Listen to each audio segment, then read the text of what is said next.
Before we begin, I thought it would be fun if everyone lets me know in the comments where they're watching this video from. And while you're down there, don't forget to subscribe. Now, let's start today's episode. The ability to observe deep space and record precise measurements is a relatively recent technological achievement. As a result, there have been few instances where researchers have been able to track the long-term evolution of celestial bodies over more than a few decades. However, a recent breakthrough allowed scientists to document the 125-year history of a triple-star system known as HS Hydra. By analyzing archival data dating back to 1893, when the system was first recorded as nothing more than a twinkling star, astronomers have compiled a comprehensive timeline, enabling them to predict the system's likely future. As observational technology improved, it became evident that HS Hydra was far more dynamic and complex than originally believed. Now, scientists aim to unlock even more secrets of this system using NASA's Transiting Exoplanet Survey satellite, TESS. Originally designed to detect distant exoplanets, TESS will now be repurposed to study binary and triple-star systems, including HS Hydra. But what makes HS Hydra so intriguing? One key discovery occurred in 2012 when astronomers, revisiting the system with advanced instruments, found that it was not just a binary system, but actually composed of 3 stars. These stars periodically eclipse each other, creating a blinking effect visible from Earth. Long before this revelation, early astronomers had been carefully documenting HS Hydra, capturing its first images in 1893 on fragile glass plates swapped out in the darkness of night. Since then, HS Hydra has been extensively studied through both photographic plates and handwritten observation logs. Even excluding degraded glass plates, over 1,000 images and records remain intact, forming one of the most detailed astronomical timelines ever assembled. Researchers working on the project have even compared this extensive history to a time machine telescope, offering a glimpse into the past. With such a wealth of data, scientists are optimistic that ongoing observations, especially those from TESS, will allow them to predict HS Hydra's future with unprecedented accuracy. Never before has a star system been so thoroughly chronicled, and astronomers are eager to see what new discoveries await within the mysteries of this extraordinary triple-star system. If you're fascinated by unsolved mysteries and enjoying the video so far, make sure to hit that subscribe button and give this video a thumbs up to stay updated on all our latest content. Moving on to the next mystery. NASA has just confirmed that a massive asteroid, measuring over 300 feet in length, will pass within 100,000 miles of Earth, twice as close as the Moon. While this event poses no immediate danger, it presents a valuable opportunity for astronomers to study near-Earth objects and refine planetary defense strategies. The United States Space Agency's Asteroid Watch team issued a statement explaining that astronomers from the International Asteroid Warning Network will be closely monitoring the asteroid's approach. Their goal is to gather as much data as possible within a short time frame. It's good practice for planetary defense in the future if a potential asteroid threat were ever discovered, NASA stated. To prepare for potential threats, NASA operates the Near-Earth Object Observations Program, a dedicated initiative designed to detect, track, and classify asteroids and comets that venture close to Earth. The program relies on a network of ground-based telescopes and spacecraft to study these celestial bodies. One of its primary objectives is to identify any objects that could pose an impact risk, ensuring that humanity remains vigilant against potential future threats. Although this particular asteroid is not a cause for alarm, its close approach serves as a reminder of the dynamic and ever-changing nature of our solar system. By continuing to refine asteroid detection and tracking techniques, scientists hope to enhance Earth's preparedness for any unforeseen cosmic encounters. If an object is detected that has the potential to collide with Earth, NASA will first work to refine the object's orbit to better understand its trajectory and predict where it might impact. NASA will then evaluate potential mitigation strategies, such as deflecting the object off its trajectory or disrupting it using a kinetic impactor. NASA also collaborates with other national and international organizations to detect and track near-Earth objects. For example, the agency works with the European Space Agency to operate the Space Situational Awareness Program, which includes the segment dedicated to monitoring these objects. Overall, NASA's efforts to detect and study near-Earth objects help to protect Earth by providing an advanced warning of potential impacts and informing strategies for mitigating the risk of collision. Despite NASA's efforts, numerous asteroids of varying sizes go undetected each year. One notable instance occurred in November 2021 when a sizable asteroid narrowly avoided Earth, with the Planetary Defense Team admitting that it had gone unnoticed. While a 300-foot asteroid may not seem particularly massive, its impact could be catastrophic. The severity of such an event would depend on several factors, including the asteroid's speed, composition, and the location of impact. However, in general, a collision of this magnitude could result in significant destruction and loss of life. If the asteroid were made of a dense material like iron, it would carry immense kinetic energy upon impact, potentially causing an explosive event. The force of the impact could create a massive crater and send debris into the atmosphere, possibly sparking wildfires and widespread destruction. If the asteroid were to strike the ocean, it could trigger a tsunami capable of wreaking havoc on coastal regions. Beyond the immediate devastation, the long-term effects of such an impact could be equally concerning. The dust and debris propelled into the atmosphere might block sunlight, leading to a cooling effect that could disrupt agriculture and harm ecosystems. Additionally, the release of particulate matter into the atmosphere could persist for years, potentially altering global climate patterns. Moving on to the next mystery. The case of Lorelei Sue Locke's disappearance remains one of Washington State's most baffling unsolved mysteries. Born on June 27, 1957, in Kamloops, British Columbia, Canada, Lorelei vanished in Seattle under circumstances that have left both investigators and her family searching for answers for nearly 5 decades. While official records do not confirm the exact date she went missing, many sources list January 1, 1975, as the last known contact. According to reports, Lorelei was last seen leaving her home to attend a doctor's appointment.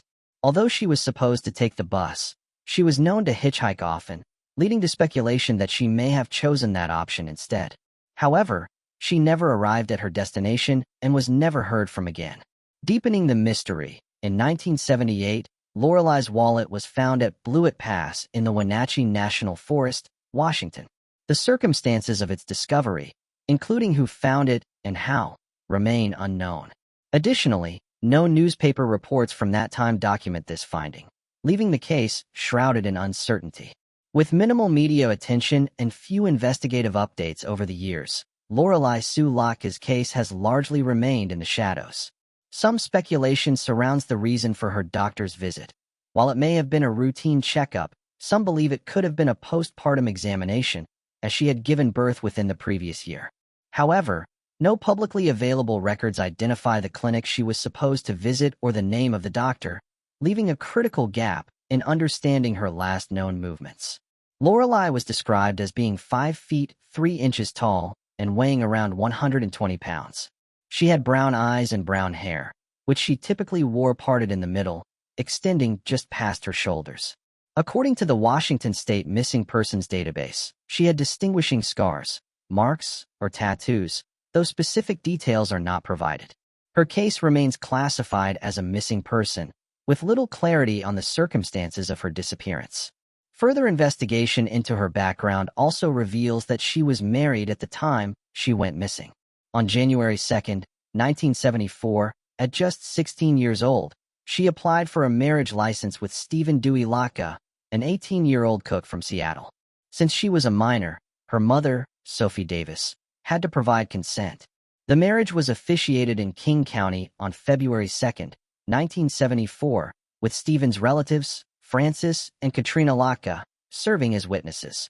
At some point after their marriage, Laura Lee resided in Seattle. She and Stephen had 1 child together. By 1976, Stephen had filed for divorce with records showing that the petition was processed in Mason County, Washington. The divorce was finalized on December 22, 1977. Interestingly, at the time of filing, Lorelei's address was listed as Place in White Center, King County. The record also indicates that Stephen's attorney did not have complete information about Lorelei's background, as her county of residence and date of birth were initially marked as unknown before being corrected. Despite these legal records, there is no indication that Laura Lee resurfaced after her disappearance.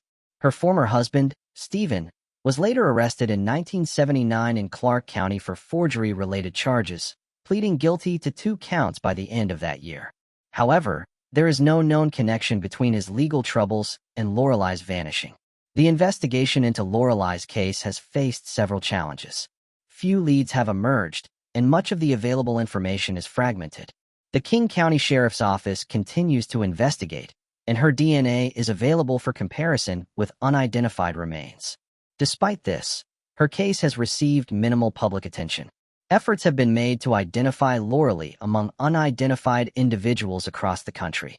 According to the National Missing and Unidentified Persons System, there are at least 13 exclusions where her DNA has been compared to various unidentified remains with cases spanning multiple states, including Washington, Ohio, Tennessee, Texas, and Virginia. However, none of these comparisons have led to a match. Lorelei's case is further complicated by inconsistencies in the records regarding her birth date. The Charlie Project and Doe Network list Lorelei Sue Locke's birth date as June 22, 1955, but records from Ancestry suggest she was actually born on June 27, 1957. If the latter is correct, she would have been 17 years old when she disappeared, not 19. Though she was born in Canada, sources indicate she was of Indigenous heritage. Some databases classify her as Native American, but given her birthplace, she may have been considered First Nations rather than Native American. However, details about her specific tribal affiliation remain unknown. Despite continued efforts, Lorelei has been missing for over 50 years. The absence of media attention, concrete leads, and investigative progress has left her case largely overlooked. The discovery of her wallet in 1978 suggests that something happened to her after she left for her doctor's appointment. But without further evidence, her fate remains uncertain. Investigators still seek information that could shed light on her disappearance, hoping that one day, her family may finally find the closure they have long awaited. Moving on to the next mystery. The unexplained disappearance of Erica Frazier remains one of Brooksville, Kentucky's enduring mysteries.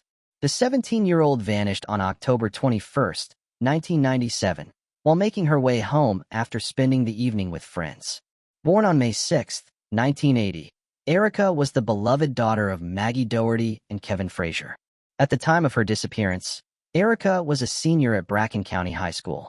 She had aspirations of pursuing a career in accounting and had already planned to attend Northern Kentucky University after graduation. Alongside her studies, she worked part-time at Kuroda's Pizza, a well-known eatery in Augusta.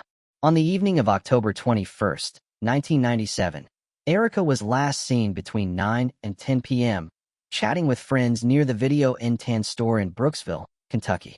Erica Frazier, a young woman who set out from her home, tragically never made it back. Erica's absence was brought to the attention of the Bracken County Sheriff's Office by her concerned mother as she failed to make it back home. On the October 22nd in the year 1997, Erica's car, which was a 1988 Pontiac Bonneville, was discovered unlocked and deserted in a field situated off Franks Lane right on the outskirts of Brooksville. During the investigation, law enforcement discovered that Erica's possessions, including her purse, wallet, checkbook, and money, were located inside her vehicle. However, the keys to the car were later found in a field across the road. Interestingly, upon examining the car, the police did not find any fingerprints, foreign hairs, or indications of any suspicious activity or wrongdoing. There is currently no evidence to suggest that Erica voluntarily departed on her own accord, and it should be noted that she did not collect the $100 paycheck that was awaiting her at Kuroda's Pizza. She chose not to share her intentions of embarking on a journey with her circle of friends, and there were no previous instances of her spontaneously leaving without notice. It is worth noting that she consistently demonstrated commendable academic performance, and there were no discernible signs of distress or turmoil in her personal life. On October 21, 1997, Erica Lee Frazier vanished under mysterious circumstances. Erica was last seen in her vehicle alongside Shane M. Simcox, a 20-year-old acquaintance she had known for less than a year.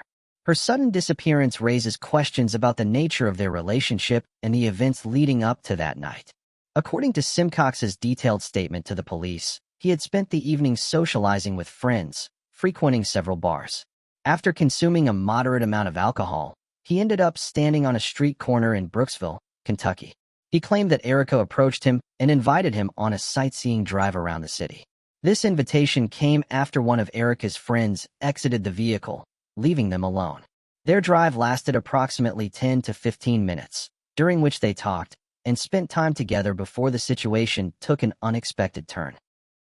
Moving on to the next mystery. In a weekend interview with Fox News, actor Mel Gibson shared his concerns regarding the recent Los Angeles wildfires. He questioned the reported water shortages during the fires, specifically how low water pressure affected firefighters' ability to control the flames. Officials explained that the issue stemmed from overwhelming demand, as multiple fire crews tapped into the water supply at the same time to battle the widespread blazes. However, Gibson, echoing growing skepticism online, suggested that the circumstances seemed suspicious, particularly given the strong wind conditions that fueled the fires.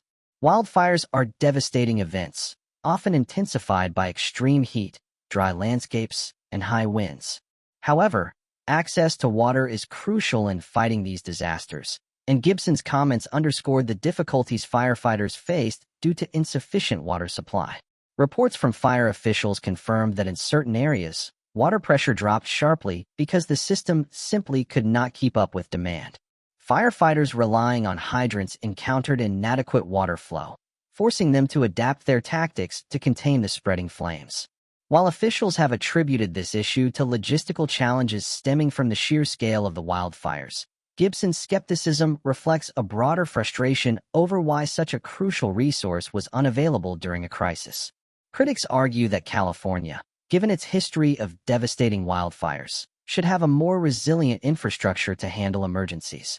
The fact that water shortages arose at such a critical moment has led some to question whether this was purely a technical failure or a symptom of deeper issues, such as poor planning or mismanagement. Beyond the water supply concerns, Gibson's comments on possible human involvement in the fires have resonated with many. Although officials have not confirmed widespread arson in these cases, the possibility of human-caused fires, whether intentional or accidental, is well documented in wildfire-prone regions. Gibson's remarks about individuals ready, willing, and able to start fires tap into growing public anxiety over the origins of certain blazes, particularly during high wind conditions, when even a single spark can lead to disaster. The strong winds during the LA wildfires created an environment where fires could spread rapidly, fueling speculation that arsonists or those with malicious intent could have taken advantage of the situation.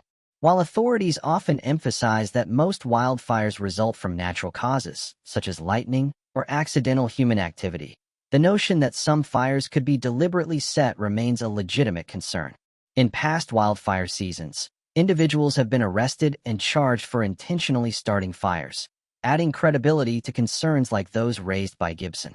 Gibson's comments align with a growing trend on social media where discussions about the origins of wildfires are often highlighted. Platforms like Twitter, YouTube, and Facebook have amplified concerns about arson, with some users pointing to unusual patterns or suspicious activity as evidence of foul play. Videos showing seemingly coordinated fires or unconfirmed reports of individuals behaving suspiciously near fire zones further stoke fears of intentional wrongdoing. Social media has also been a breeding ground for misinformation, with some posts alleging the use of advanced technologies, such as directed energy weapons, to start fires. These claims, backed up by photographs that people have taken, usually gain traction because they resonate with people's frustrations and suspicions about unexplained anomalies during disasters. Gibson's public platform and comments add legitimacy to these concerns for some, even as experts caution against jumping to conclusions without evidence. While suspicions about human involvement are understandable, wildfire dynamics are inherently complex. California's wildfires are driven by a combination of natural and human factors, including climate change, dry vegetation, and urban encroachment into wildfire-prone areas. High winds, such as the notorious Santa Ana winds, exacerbate the problem by spreading embers over large distances, often overwhelming firefighting efforts. The interplay of these factors can make it difficult to pinpoint the exact cause of any given fire. Officials tasked with investigating wildfires often face immense pressure to determine whether a fire was accidental, natural, or intentional. The sheer scale of destruction combined with the chaotic conditions in which these fires occur means that definitive answers are not always immediately available, leaving room for speculation. Gibson's remarks reflect a broader sentiment of public distrust toward institutions tasked with managing disasters. Many Californians feel that more could be done to prevent wildfires and ensure an adequate response when they occur.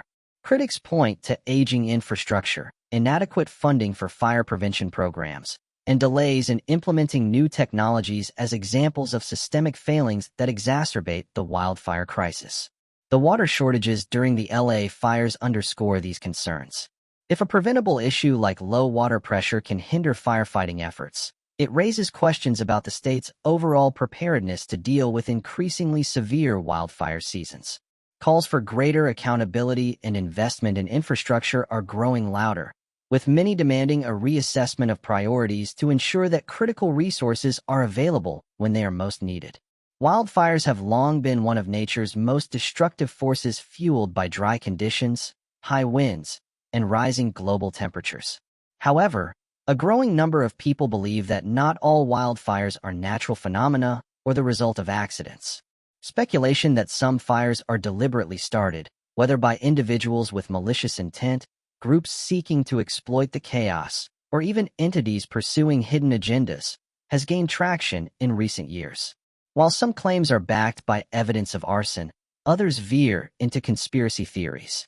The debate highlights the need for transparency, thorough investigation, and a better understanding of the complexities surrounding wildfires. It is a well-established fact that some wildfires are deliberately set. Arsonists, driven by motives ranging from malice to thrill-seeking, have been responsible for numerous destructive wildfires. In one notable case from 2020, a man was arrested for igniting a wildfire in Oregon that consumed thousands of acres. Arson not only intensifies the immediate danger posed by flames, but also adds an unpredictable element that complicates firefighting efforts. Firefighters and investigators must account for intentional human involvement, which can make containment strategies more challenging. The undeniable presence of arson as a factor in wildfires lends credibility to concerns that some fires are deliberately set. Beyond individual arson cases, some believe that certain wildfires may be part of coordinated efforts driven by ulterior motives. One theory suggests that real estate developers or corporations could intentionally start fires to clear land for future development, benefiting from lower property values in affected areas. This speculation gained traction after reports surfaced of developers purchasing fire-damaged land at significantly reduced prices following major wildfires. Others propose that fires may be deliberately ignited to influence political or environmental agendas, further fueling public debate over the true causes behind some of these devastating blazes. Moving on to the next mystery. The lifeboat itself was in relatively good condition, though it was missing any identifying markings that could link it to a known vessel. Adding to the mystery, scattered supplies, including a barrel and oars, were found nearby, yet no human remains or signs of recent habitation were ever discovered. Given Bouvet Island's extreme remoteness and harsh climate, the presence of the lifeboat raised numerous questions. How did it arrive there? What happened to its occupants? And why was there no record of a missing ship that could explain its origin? Theories surrounding the abandoned lifeboat range from the plausible to the bizarre. Some speculate that the boat belonged to a whaling or research vessel that met with disaster, leaving its crew stranded or lost at sea. Others suggest more unusual explanations, such as covert Cold War operations or even extraterrestrial involvement. However, without further evidence, the mystery remains unsolved. Beyond the lifeboat enigma, Bouvet Island itself presents other mysteries. Its inhospitable terrain consists of glaciers, sheer cliffs, and volcanic rock, making it nearly impossible for long-term human habitation. Despite this, The island has been a point of interest for scientific research, particularly in the fields of geology and meteorology. Additionally, some conspiracy theories suggest that Bouvet Island might have been used for secret military testing or as a clandestine meeting point for unknown entities. With no permanent residents and only rare visits from researchers, Bouvet Island remains one of the most unexplored and enigmatic locations on Earth. Its mysteries, whether tied to lost mariners, unexplained phenomena, or hidden human activity, continue to intrigue those fascinated by the unknown. Considering those limitations, it is highly improbable that the brief search stated by Crawford involved much more than simply walking a short distance from the lagoon in either direction and looking for the most conspicuous indications of bodies or human presence. Furthermore, it seems that none of the future visitors to the island pursued the investigation. Interestingly, the mysterious boat is not mentioned again. However, Bouvet Island was revisited in 1966 by a team doing a biological survey who devoted significant attention to the lagoon. This group determined that the body of water was shallow, had a high concentration of algae, had an alkaline pH due to seal waste, and was supplied with water from the melting ice on the nearby cliffs. However, they made no note of the presence of the lifeboat, assuming it was indeed still there. Alan Crawford appears to be the only person who has shown the least amount of interest in solving the mystery.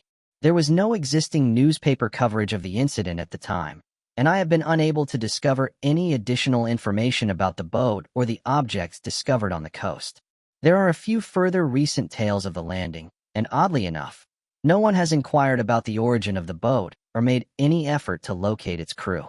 It seems evident that the boat must have reached Bouvet Island at some time during the 9-year period between January 1955, when the rock-strewn ice-free area was not present, and April 1964 when it was. The time frame is rather limited, and if the whaler was indeed a lifeboat, it should be feasible to determine its origin ship. Furthermore, the beach party of the Protector observed no indication of a camp or shelter, fire, or provisions.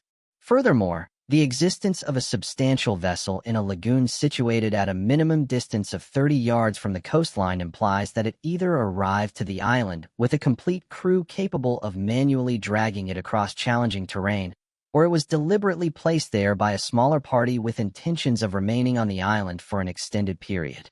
However, except for that, everything else is mere conjecture. And what makes this highly unusual event even more peculiar is that the few pieces of information we possess do not entirely corroborate any of the apparent hypotheses.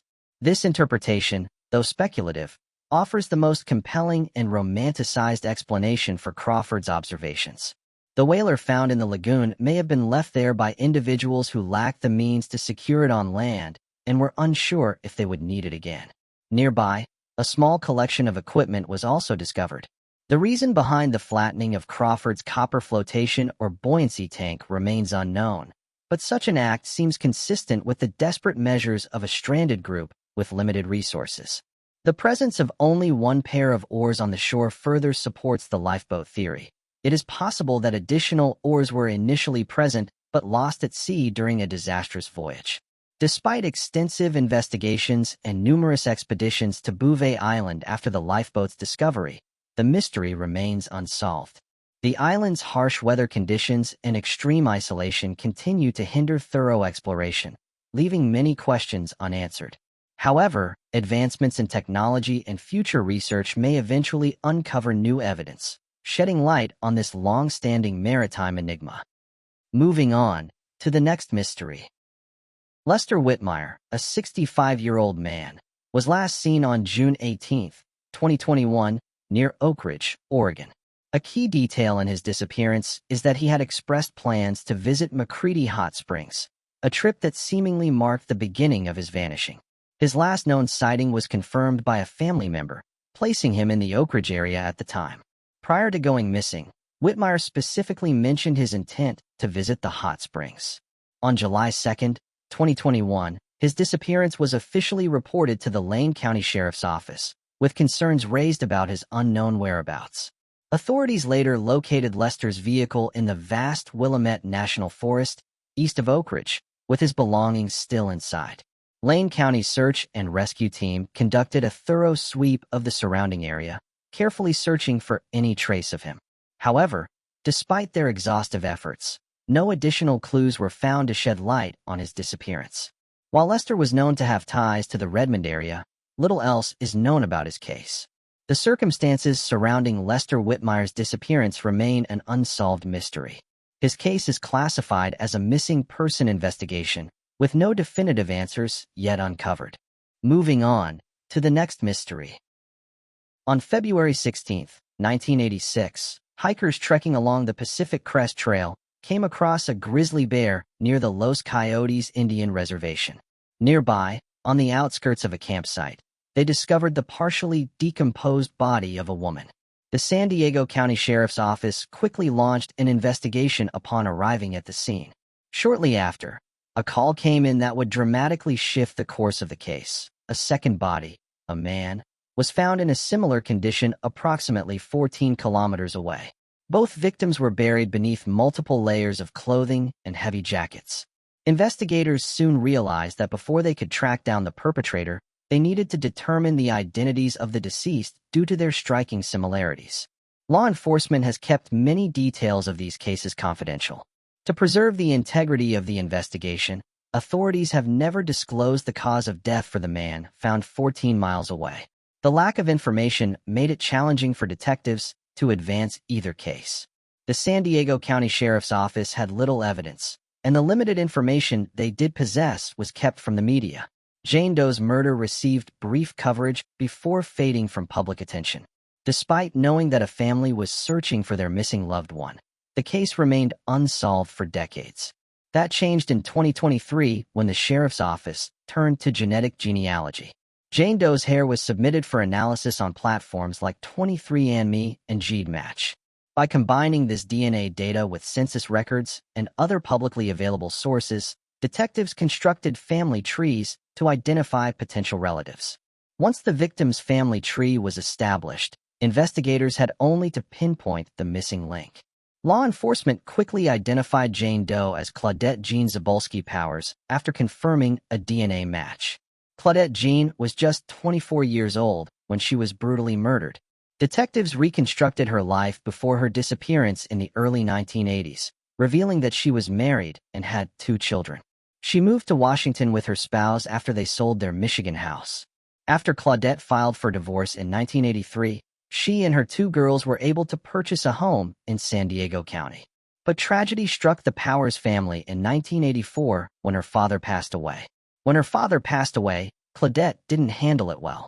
She felt lost after her father passed away because she loved him so much. Family members claim that in September 1984, at her father's burial, Claudette was last seen or talked to. She disappeared entirely from the face of the planet. According to her relatives, they never gave up looking for her. Her siblings recruited a private investigator to assist in their search for her when it appeared impossible to find her. Still, it produced no results. Then, all they could hope for was that she would return home eventually. For all these years, her family was ignorant that she had passed dead because she was never officially reported missing. Even though her identity has been revealed, the inquiry is far from finished. It is now up to the authorities to piece together Claudette's life between September 1984 and September 1986. Anybody with knowledge or who may have known Claudette is asked to come forward. There have been rumors that she worked as a waitress in Escondido. Her family is having a very hard time. In a statement, her sister Laura Fries informed the reporters, "If you know of my sister, you have seen her, you have worked with her." That would have been in the early 1980s, early 1990s, or early 1985 when she went missing. Tell the San Diego Sheriff's Department all you know about her, please. The events are known to someone. The San Diego County Sheriff's Office has not released the cause of death for either Claudette or John Doe. The investigation is still underway. According to their statements, Claudette passed away violently, and they are looking for a male suspect. Besides, they want to know who killed the guy. They said that they were both dressed in thermals and other camping-appropriate clothing, and that the man was roughly Claudette's age, in his mid-20s. It took almost 2 weeks for them to both pass away before their bodies were found. No additional personal belongings, bags, or camping gear were discovered at the scene. Given the remote location of the crime scene, reaching it would have required a vehicle. Currently, no sketches or distinguishing features are available to identify John Doe. After Claudette Jean Zabolski Powers was identified through DNA, authorities notified her youngest sister, Laura Frias, who had spent years worrying about her. In an interview, Laura described Claudette as a devoted and caring mother. She loved her children deeply and cherished her family, Laura said. She added that now that their eldest sibling has been found, their mother can eventually pass away in peace.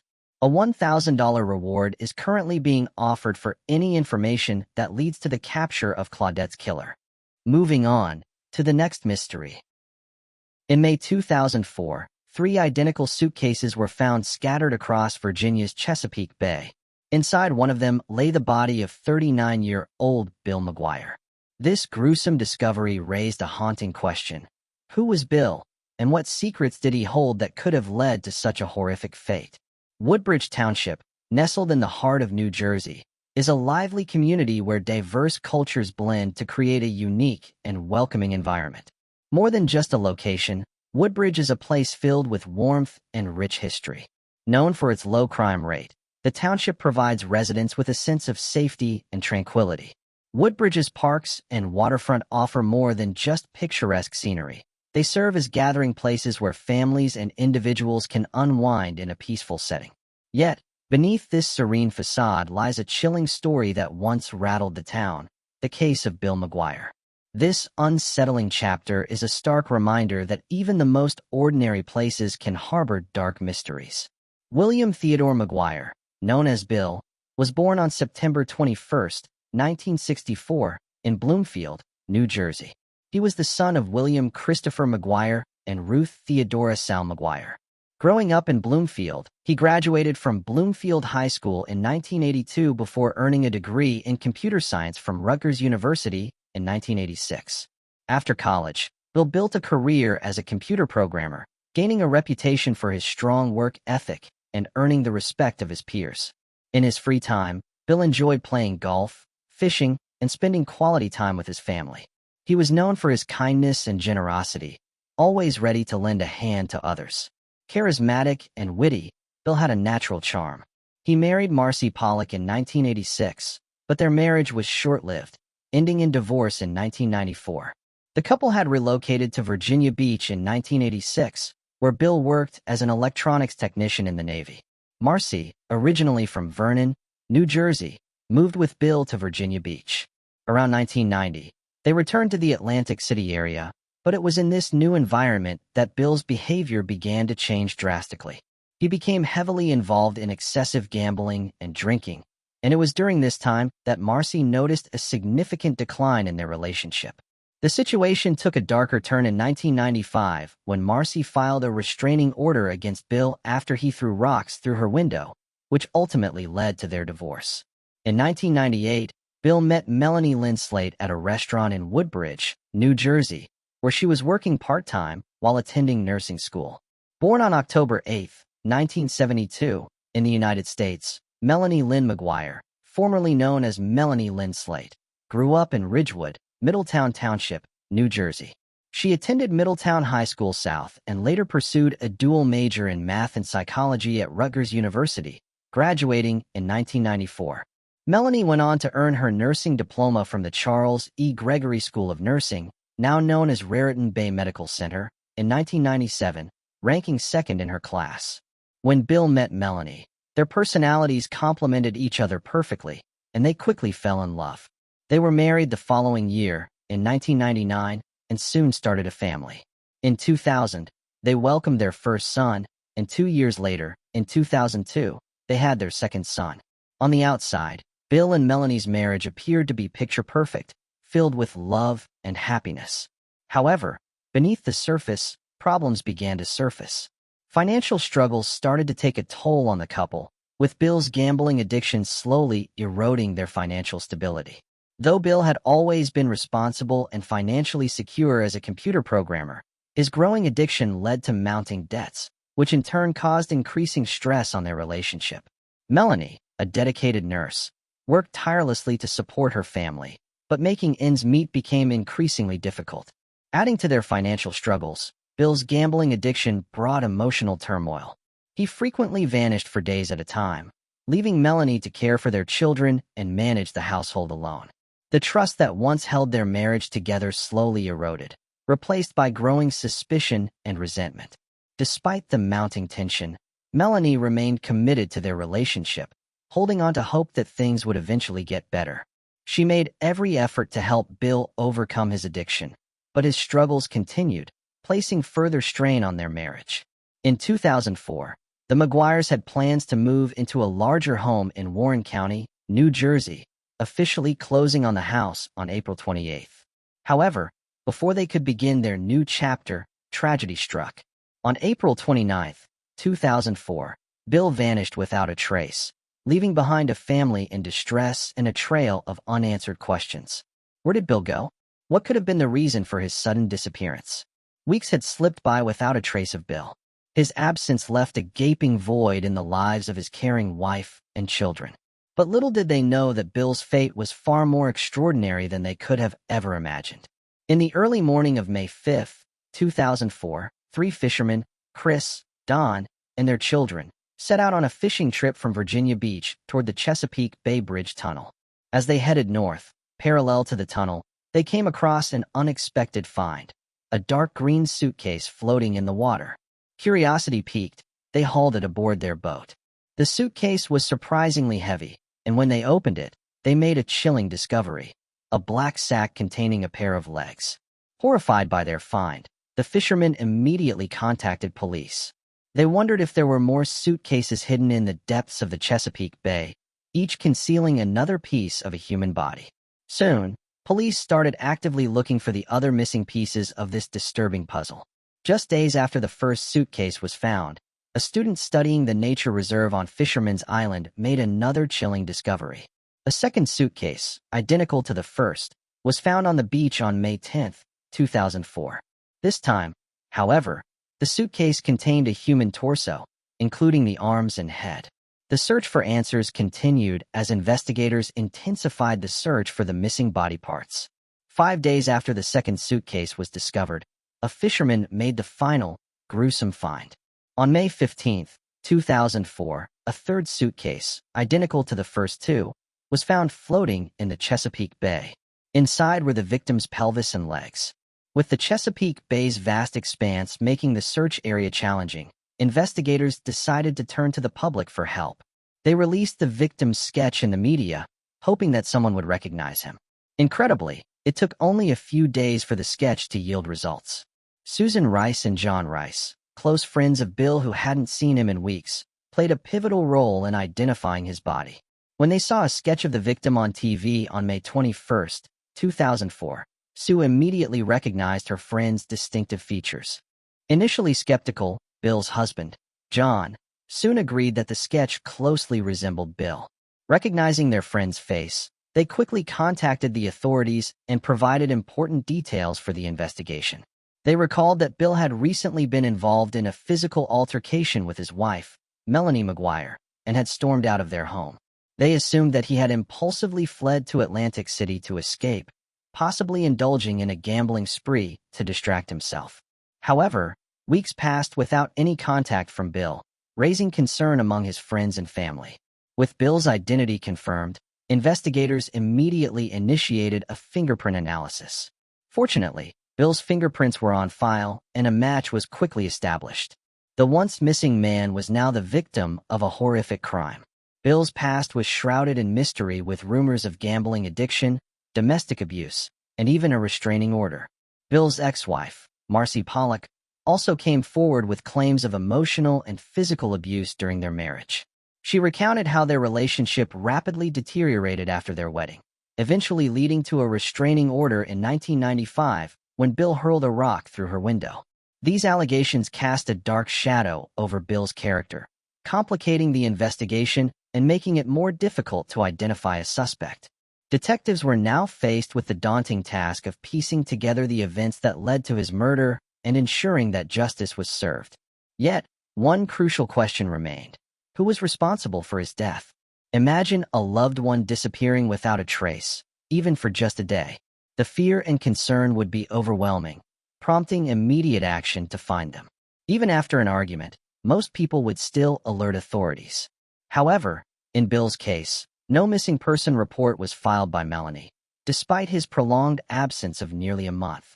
Instead of reaching out to the police, she chose to consult a divorce attorney first. On April 30th, 2004, Melanie filed a restraining order against Bill, further indicating that she felt unsafe in his presence. The police were surprised that she hadn't reported Bill missing, especially after Bill's friends had helped identify the person in the sketch. This led the investigators to focus on Melanie McGuire, and what they discovered was peculiar. Just 2 days after the heated argument between her and Bill, she did something that raised suspicions. Melanie, believing that Bill might be in Atlantic City gambling, planned to drive there to search for his car. She said her goal was to annoy him by parking the car in the most hectic part of town, but interestingly here was how people reacted to her. As the police began monitoring Melanie's activities, they also started tracking her phone calls. In the midst of seemingly ordinary conversations, the police discovered a crucial piece of evidence. In one of these intercepted conversations, Melanie talked to Jim Finn, an old acquaintance from nursing school who had a crush on her. After losing touch for some time, they reconnected in February 2004, with Melanie reaching out when she needed something. Knowing of Jim's interest in firearms, Melanie discussed Bill's behavior with him before his disappearance. Jim, still harboring feelings for Melanie, suggested that she obtain a gun for self-defense. However, investigators who listened to their conversations concluded that Jim had no knowledge of any plans involving murder. When questioned by detectives, Jim was surprised to learn about Melanie purchasing a gun and had no idea she was involved in any foul play. It was later revealed that Melanie had bought a .38 caliber handgun on April 26, 2004, from a store in Easton, Pennsylvania. This was just 2 days before Bill went missing. Despite constant monitoring and scrutiny, Melanie denied any participation, maintaining her innocence. There was another unexplained road trip, this time to Delaware, just 5 days after her husband's disappearance. Melanie had told Dr. Miller that she was actually furniture shopping in the early hours of May 4, 2004. However, investigators suspect that this trip to Delaware for furniture was a cover-up.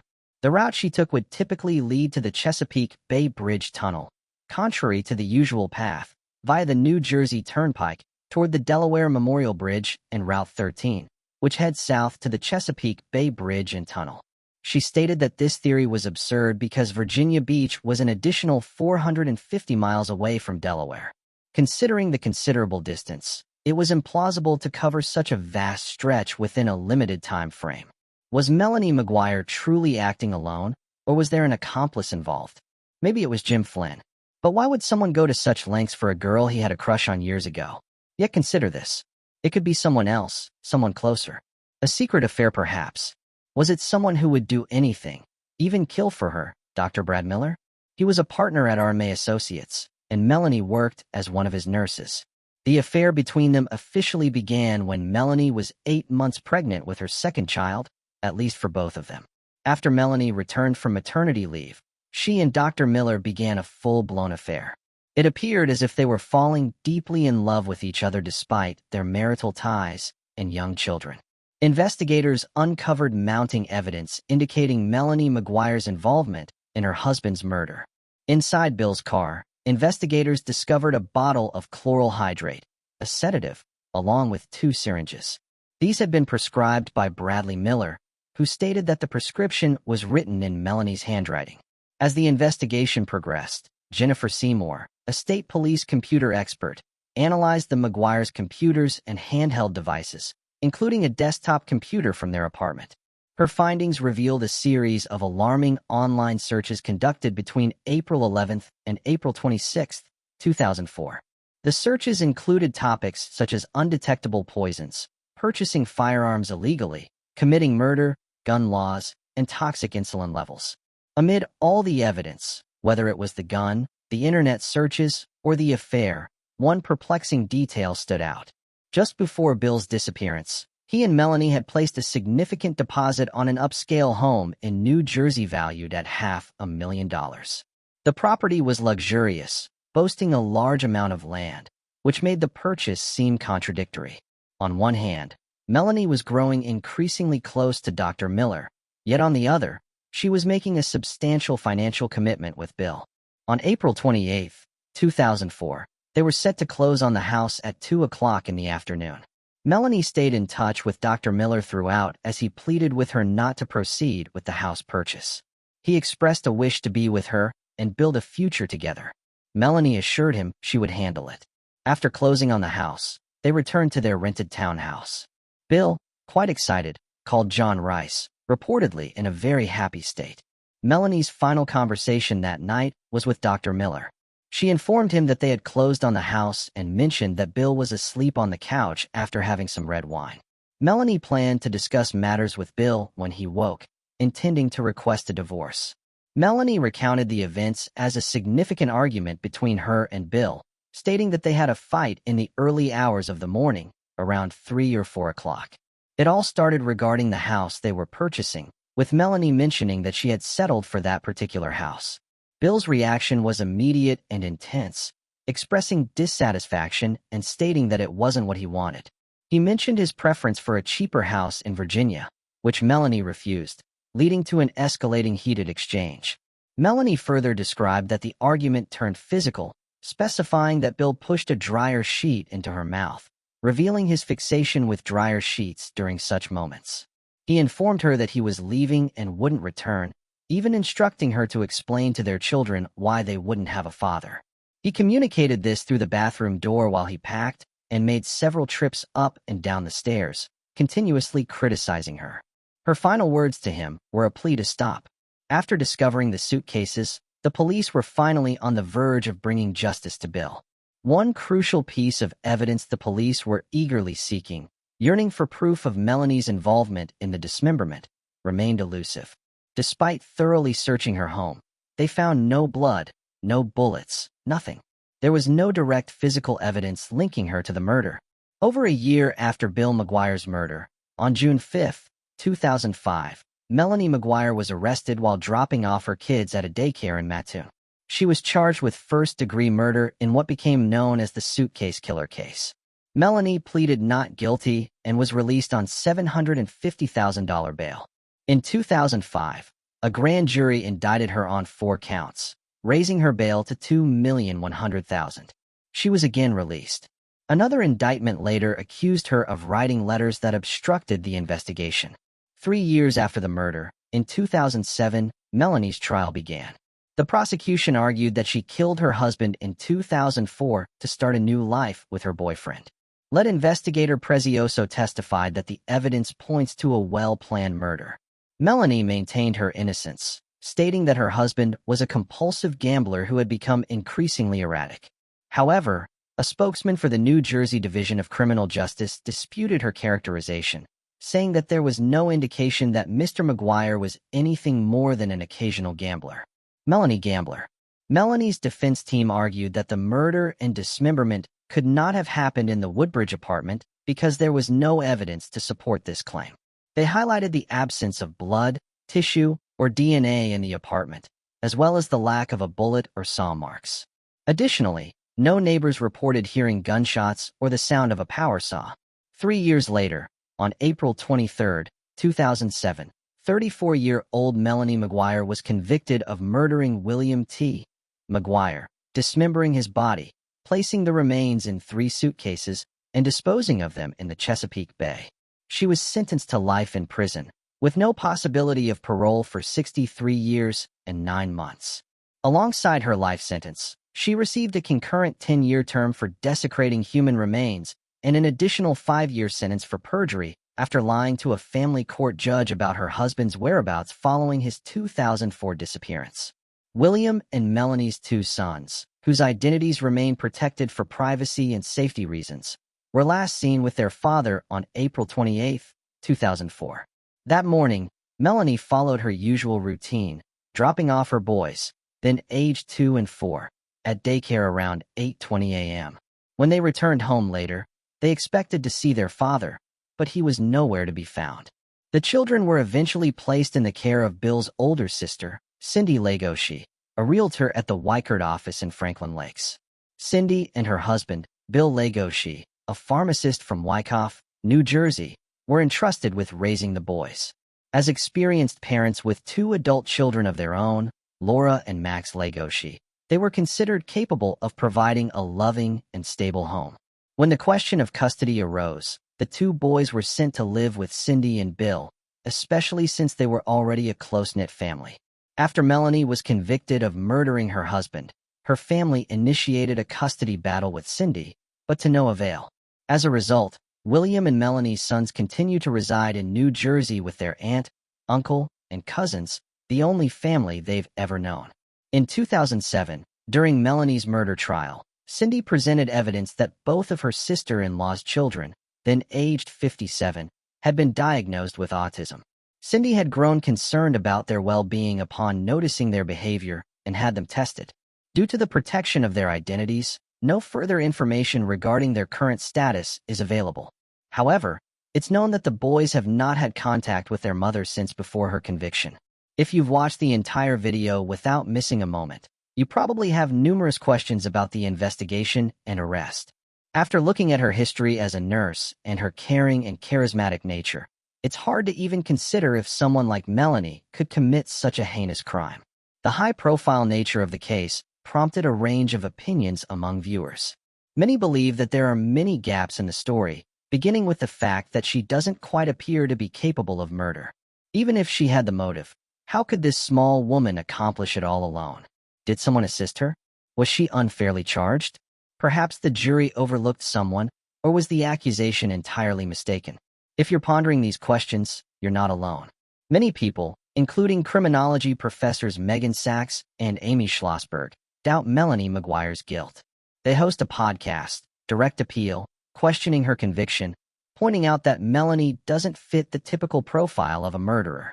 The key witness for the prosecution, a forensic ballistics expert, stated that the bullets found in Bill's case were identified as .38 caliber lead cutter bullets.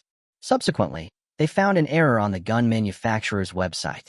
What's particularly puzzling is that the website information was altered after the tragic incident involving Bill Maguire's murder. Investigators also examined the garbage bags found at both the Maguire residence and the location where Bill's body parts were discovered.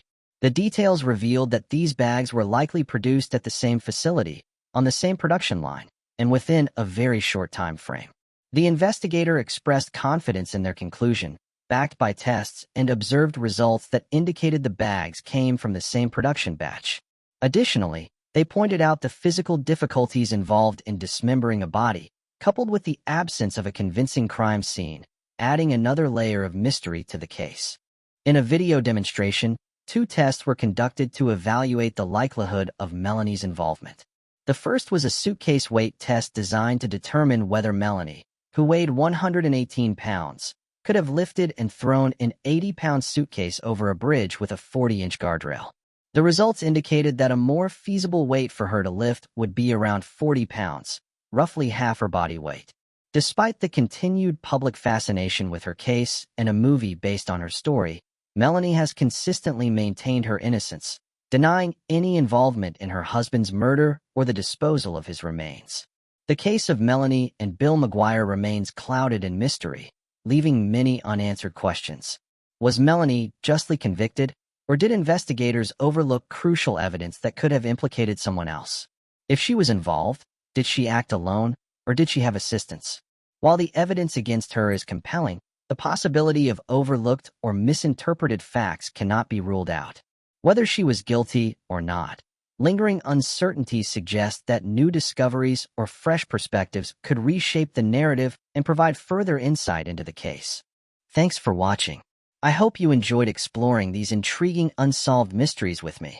If you found the video fascinating, don't forget to give it a thumbs up and subscribe to Unsolved Mystique for more deep dives into unsolved mysteries. Your support helps me bring you more compelling content. Leave a comment below with your thoughts or any mysteries you'd like me to cover next. See you in the next video.